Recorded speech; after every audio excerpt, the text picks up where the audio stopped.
that the time that we spend today is very valuable for you all. I used to be in the Army. I knew nothing about civilian life whatsoever. It was foreign to me. It felt uncomfortable and awkward.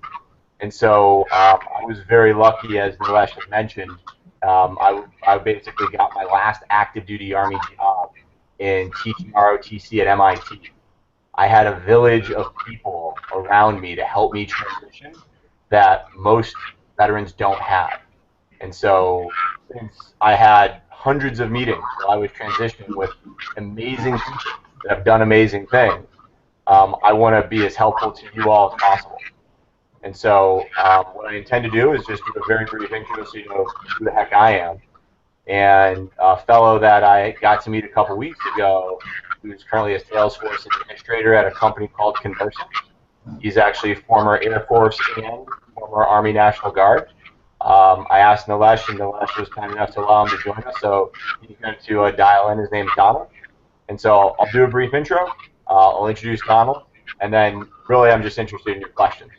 Anything where we can be helpful to you, both now or in the future, that's my goal. So does that make sense for an agenda? I think it does, and I want to thank you very much for that, and I will wait for Don to come in, and as he comes in, we'll invite him into the conference. Please come on in. And I think the agenda that you have, which is keeping it informal, is completely appropriate. I think it needs to be like that so that we can feel free to ask questions. The guidance that we look for from you, I think, is precisely in the space of transition. You being a technology company CEO, we would like to understand from you what it takes to become a CEO eventually, if not right away, and to help that transition from military into civilian life is what we would like to understand from you. So if you have any questions, it will be a good idea to ask him this point-blank question. Hey, how do you become the CEO? That's a good question to ask. How do you become the CEO? That's a good question. Glad you brought it up. I think at a high level, that completely relates to everything that Nilesh just mentioned about transition. I got my job because I didn't know what I wanted to do. And I did know that I felt I got a lot of leadership out of the military. And I came up with a plan. I networked with so many people to help improve that plan over and over and over. And then I executed like crazy. And so initially I was a CEO of a one-person company, which isn't that impressive. And what happened was I was able to raise over $3 million in funding from angel investors by getting to a lot of these people that initially were my advisors and mentors. Some of them became investors, some became customers, and some of them even became my employees that I then hired later as they decided that what we were doing was cool. So I do think that's kind of my model in general for how to transition. Start with some type of plan wherever you're at now. Then say, okay, I'm going to talk to people that are smart in that area, make sure that my plan doesn't suck. Because if it does, then you need to improve it. And you need to ask them for candid feedback. And then finally, execute. Continue to execute. Be very candid with yourself about how well you're doing. And ultimately, I think that's how, if you want to be an entrepreneur, start a company, or a team. That's not for everybody. And I do think there's certain elements of entrepreneurship and starting a company that are best done after you've watched someone else do it and make a bunch of mistakes. At MIT, I was actually teaching leaders that, and some of those were grad students at MIT School, and that's their school of management. I was able to teach trade stories about leading a platoon in Iraq, and in return, I was able to get their experience with entrepreneurship, with their CEOs and their companies, and I had a really unique environment. So, I'll talk a little bit more about that, and happy if anyone is feeling entrepreneurial to discuss that. But the bigger picture of the transition is I think every one of you has a unique story. You have a unique background and interests. But out there is someone that might be 3, 5, 10, 15 years down the road that sat in a similar situation that you did. And so for me, it's all about finding a guy that you can relate with, that is now in the civilian world, that can give you advice that you're going to trust and you're going to like, and someone that's going to shoot you straight. I think as I was transitioning out, I met so many people that heard I went to Iraq and felt like they wanted to have the kid gloves on it. And I said, listen, if you are too nice to me when you talk about my plan and you don't give me very candid feedback, you're really hurting me. I've had some crazy ideas.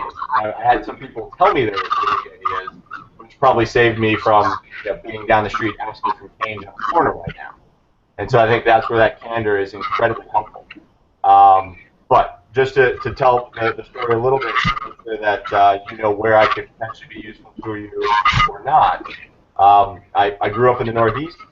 I had limited military experience growing up, but I knew that the military was all about leadership, and that's what excited me. I felt like I had a lot of ambition, didn't know what to do with it. And so by getting into the military, I found a lot of that. And then fast forward, went to Iraq. I was able to hit that job in a very civilian area like MIT. I still wasn't sure about what I wanted to do. And in fact, when I was going into MIT, I heard a lot about social media, and Facebook was kind of getting big at the time. I was literally making fun of people that used Facebook and social tools, saying that if they used social media, probably because they couldn't get boots on the ground and make things happen in the real world. And then after about 5 minutes at MIT, my students taught me I was a fool, and that's what started me down the path of LinkedIn. I realized just how powerful LinkedIn.com was, particularly for networking, for a guy like me who knew nothing about that. And just as a quick show of hands, how many of you have LinkedIn profiles that you know how to use pretty well? No. You know how to use it? Well, have a profile and use it pretty well.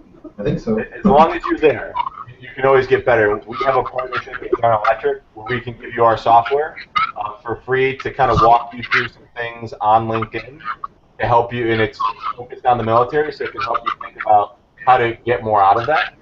But it's very clearly a massive tool, and I figured that out. And so as I was using LinkedIn to transition, I realized that I could actually start selling that service. And so I started consulting people on how to use LinkedIn, particularly to sell. Because in business, the closer that you can do things that help make money for people and companies, the more they like you. And the better you're going to get paid, and the better jobs you're going to get. And so that's when I basically got to a bunch of people and got the title of LinkedIn Jedi in Boston, and was able to get some level of kind of civilian treatment. That's basically when I tried to scale it, find a way to build a business out of it, and that what gave me the idea for the software platform that's Rocktech. That's the company I lead today, and that's the company that we sell our software to a lot of big companies, and are now in pretty cool discussions with companies like Salesforce and others to help many people learn their technology around the world. We've currently got customers in 18 countries on 5 continents, and I'm doing everything I can to make sure I don't screw up this business, because we can do some pretty cool things. So pausing for 1 second. Donald, have you been able to join the call yet? No, I'm trying to get him in. I think he got the invitation, but he's not joined yet. Okay. So with that, again, briefly about my background. Any questions about what I've been up to this point?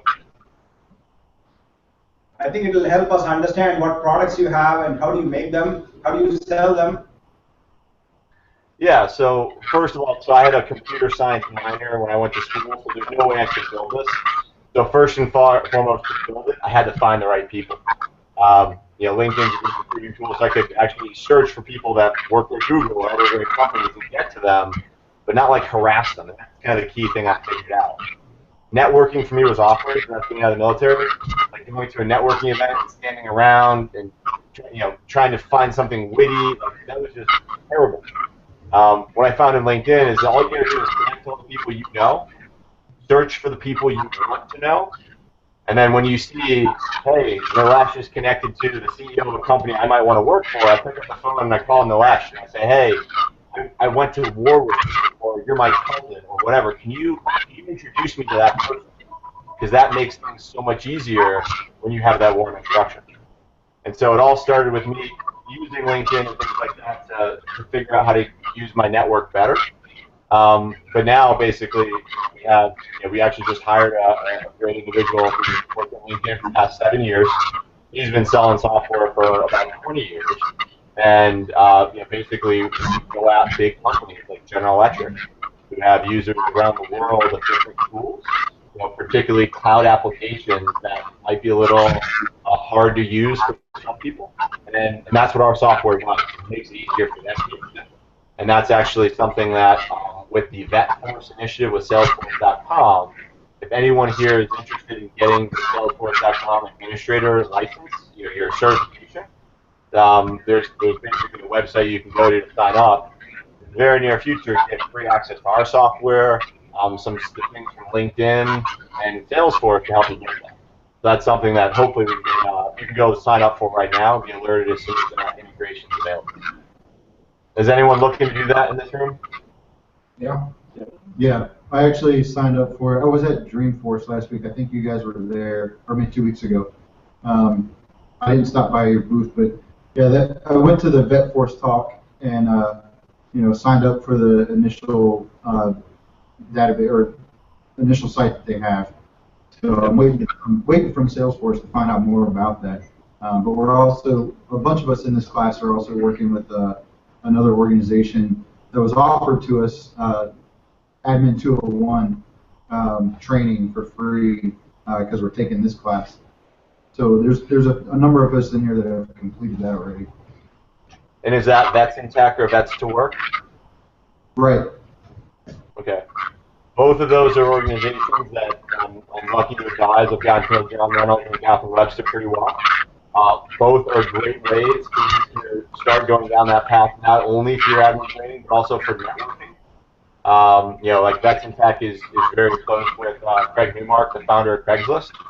And he's a guy that we actually put on some Chinooks a couple weeks ago. I don't know if you saw that part of our little experience. We took 50 software executives, flew them down to Moffett Airfield, down by in Silicon Valley, and introduced them to lots of veterans and current National Guardsmen that are going to be looking for jobs. So I think groups like that are fantastic, not just for the technical skills you get, but for the potential to interact with people that have done amazing things and are doing amazing things that can give you feedback, advice, and maybe even help. Other questions about, and what I'm most interested in is when you're sitting there right now thinking about your next step to a job, school, starting a business, what are your questions and what are your biggest challenges that you're trying to overcome right now? If I can be helpful to you, I'd love to be. Yeah, Dave, I've got a question for you. I've had some dreams about starting some sort of application solutions company and doing a lot of cloud computing in regards to that. When you started, it sounds like you didn't have a whole big ground base of knowledge to start from. You said you were going out looking for people on LinkedIn. What was their incentive to actually work with you when you had no basis of a business, no money you could offer them, and just partnership basically? That's what I'm looking at. Yeah, so it's all based on trust. So the guy that built my prototype was a guy who's married to a woman who I'd worked with, and she believed that I was a good guy and introduced me to her husband. And he was in California, I was on the East Coast, and he would get up for several weeks in a row, once a week at 6 a.m. his time, to get on the phone with me and show me what he was building. And he's now a shareholder in our company, but at the time, it was a handshake. And he's like, hey man, if this gets big, I'd love to have some equity or stock. And I said, absolutely. When we finally got a law firm willing to donate their services to us, because a lot of tech law firms will do that if they think someone's going to do that. We made sure that he was made whole and he was with his debt. So that's where the LinkedIn thing comes in. You can see who knows who, and that trust. And I think your service is also something that people will respect. That's how I did it. Awesome. Thank you. Sure. Any other questions? Any other challenges that you guys are going at right now that you're not quite sure exactly what you want to do next or how you're going to do it? I think I'll ask a question. The question is like this. I don't know what I don't know. And that is the question. What do I know? What do I not know? I mean, I'm representing them here. I don't know what I don't know. So tell me what I don't know. What do you know? Well, Great Yeah. question. Oh. I think that what I didn't know when I was still trying to transition out, is that I didn't understand the civilian process of how business works. You know, when I was in the Army, every 3 years I was given a few jobs. And even if I did nothing, all I had to do was perform well, and I was going to get a good job. Now, if I wanted to work harder, I could probably get something else, but it's totally different. You're going from a world where you have a few options on the menu to having thousands of options. They can be so overwhelming. And that's where my lifeline was finding people that I liked, that were like me. In fact, one of my first advisors was a guy by the name of Neil Creighton, who was also a former tanker. And he's a guy that after he got out of the Army and was on tank, he found his way into a company called Geotron, which he ended up becoming CEO of and selling for $125 million. So when I look at that guy, who I say, okay, when he was my age, he was on a tank doing the things I did, and now fast forward, and he's killing it in the civilian world. I got to him, and I'd offer to buy him a coffee and lunch, and he'd always buy me the coffee and lunch. But that is probably the most valuable thing for me that I didn't really understand. The process is so foreign and different in the civilian world. So find people like you willing to give you time and basically be your guardian, your Sherpa, someone that's going to look at your specific situation and listen to you and give you very candid feedback on how you can do what you're doing better. I think that is really, really valuable because honestly, as soldiers transition from the military one to civilian world, I cannot tell them because I have no idea what I'm talking about in the transition. You have done it. They are going to do it with your help. I think you know more than you give yourself credit for. He's learning. I'm learning. I know who are. That's all you need to know. So what else? What else are you guys trying to accomplish today, or where are you frustrated or overwhelmed? Those are feelings I felt every day. Yes, sir.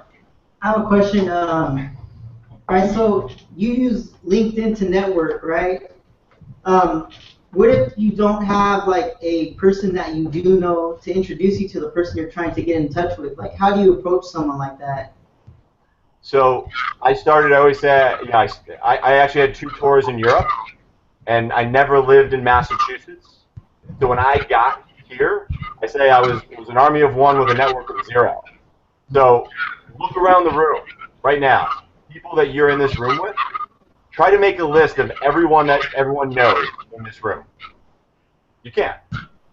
And I think that's the biggest issue that most people mistake with LinkedIn. Is the power of it is to see into the network with people all around you. Because, the man in the Superman shirt up front, his great uncle could be the CEO of a company you want to work with. He might not even know they're the CEO of that company. And that's that power of LinkedIn where it illuminates. It's basically like being able to see a full map for the first time when you were out in a patrol previously with a tiny little light that you can't see.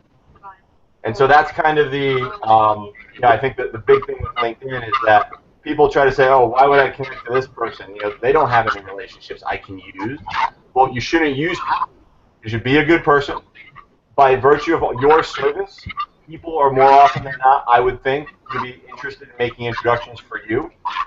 And because of that, you have a leg up on a lot of other people that haven't made the contribution to our country that you have. And so that's the thing. Even though you may think you don't know anybody, you do.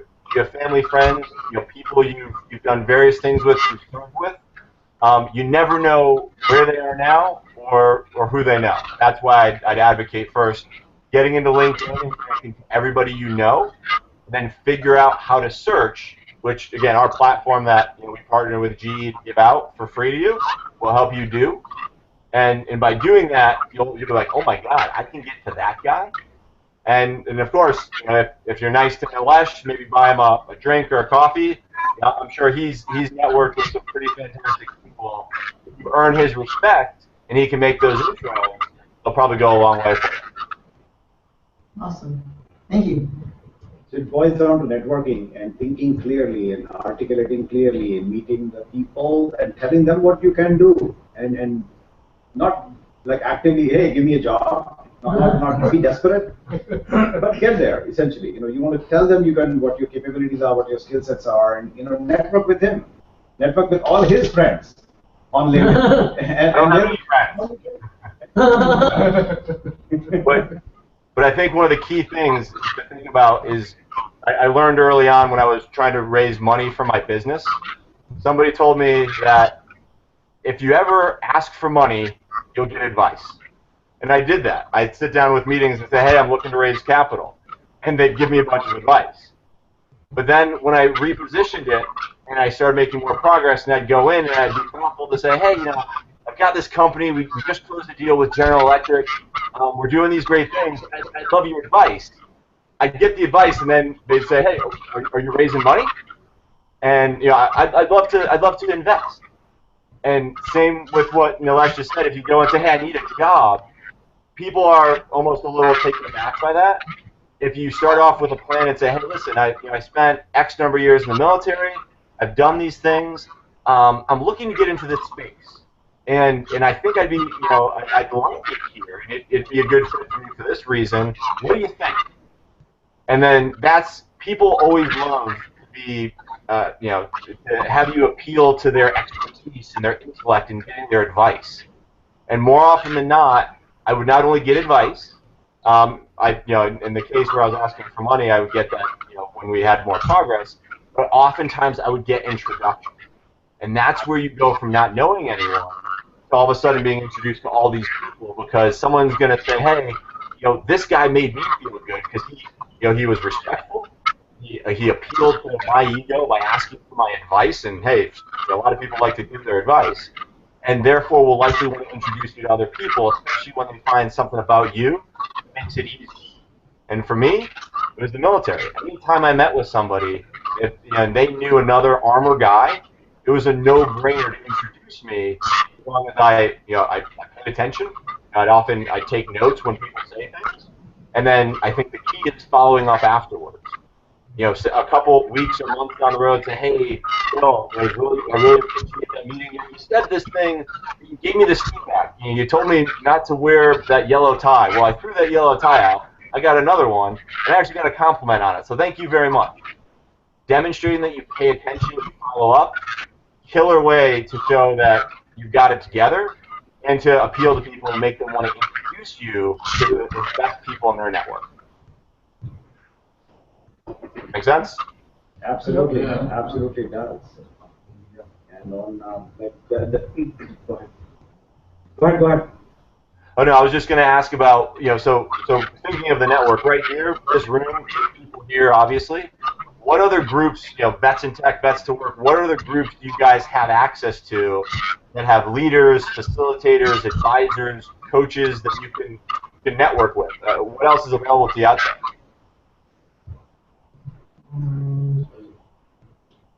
Boots to shoes. Yeah, boots and shoes. What's that? It's called Boots to Shoes, where you pretty much assign you a mentor, and they pretty much teach you like how to network, and they just mentor you. Like most of the guys, I had a mentor. He was a retired VP of a bank, and he pretty much just taught me a lot of stuff. Even now, like he just does me from time to time. Tell me like if I need anything, if I need like any networking advice, or like if we need, just anything like that, mentorship. And I think that's so important, because a lot of times when you get to the point where you can be a mentor, you've got a great network. And when you find a person that you're mentoring, and I do this a lot. My job at MIT had a lot of grad students coming through MIT and Harvard and other schools, and I was responsible for giving them, when they were in the reserves, giving them duty. So they had time to be able to go and actually, to do the reserve time and work with our cadets. So I'd have all these people coming through asking me advice on what I'd seen of people that were successful and not, and getting jobs after grad school, and going back into the military, becoming civilians. And whenever you're mentoring someone, if you find that moment where you're like, I really like this guy, I want to introduce them, like that builds on itself. Because if you get one introduction from somebody, then the feedback from that guy that you got introduced to is positive, then they want to keep introducing you. And to this day, I have some people that were my early advisors that now try to throw me out in advance because they feel I'm going to make them look good. I get all these introductions from all these great people where initially it was nobody. It was crickets, and I had to start from nothing. And so that's where, demonstrating in every way that you can, every meeting, every follow-up call, that professionalism, it can really help you with your military background shine above others that may not. Other questions or thoughts? Yeah, I got a question. So in respect, I mean, you started your own company, built this software.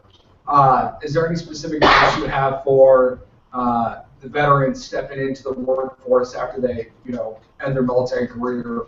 Of course, beyond networking itself, is there anything specifically stepping into the IT world or, just in the workforce in general? Yeah, I'd say particularly in the IT world, one of the great elements you have, and I'd say two key things, is maturity and teamwork. It's one of the most common things in the IT world to find people that have no social skills and no ability to lead anybody. And of course, that's a broad generalization. At a lot of the great companies, you'll have a lot of people that can do those, but that's what the military is known for. And if in an interview you highlight those points and you talk about some really hairy situations that you've been in, that can give you a certain level of appreciation from a hiring manager or a leader in your organization saying, okay, I want this person to join my team because they're going to help up-level the maturity or the ability for this team to work together. And in fact, one cool story we heard a couple weeks ago at Dreamforce was from the California National Guard. And the colonel there told a story about there was basically, I guess, a boat that had been lost about 1,000 miles offshore, southwest of California.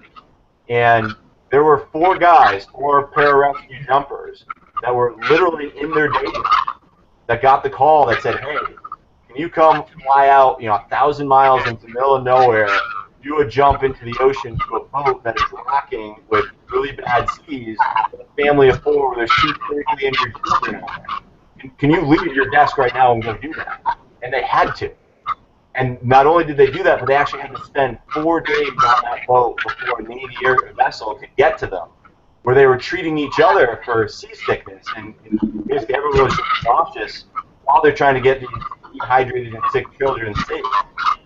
So the colonel was basically telling the story, like, hey, listen, talking to these 50 executives from all these companies going to Dreamforce, how would you like to have that level of maturity in your business, as opposed to a bunch of young coders who can play video games well, but have never had to deal with a real-life situation where life and death was common and was an issue.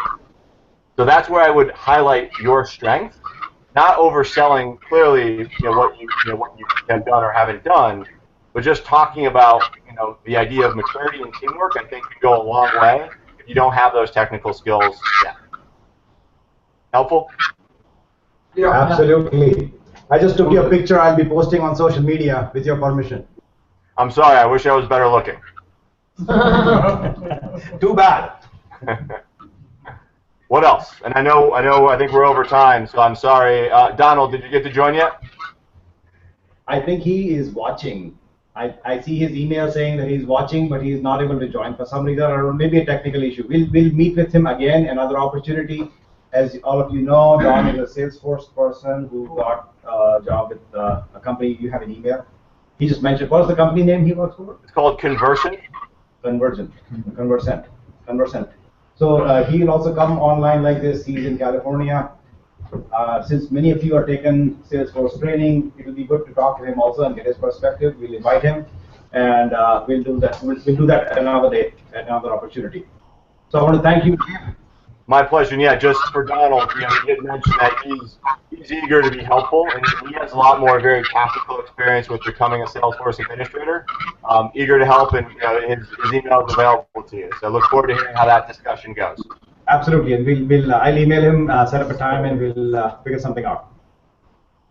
With that, thank you so much, guys. I appreciate it. I love feeling like I'm useful. So if there's anything I can do for you, please let me know. I think it was absolutely useful. I want to thank you for your time. We'll talk more. Thank you. Thank you. Thank you. Take care. Wonderful night. Shalom.